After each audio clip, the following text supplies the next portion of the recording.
Plan nyo rin bang pumunta sa Taipei Zoo? Tips on how to get there and how much? We booked the Taipei Zoo entrance plus Maokong Gondola from Klook for only 700 per person. Our kids are free since all of them are below 6 years old. We took the MRT from Siemens Station and got off at Taipei Zoo Station. We only paid 35 NTD per person via EasyCard. Again, children below 6 are free as long as accompanied by a paying adult.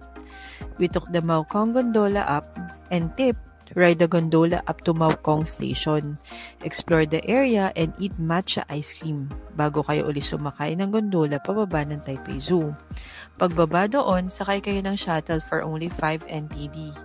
Again, libre ang kids below 6 years old. From the Taipei Zoo Gondola Station, pababa ang slope ng zoo, kaya easier for everyone to walk around.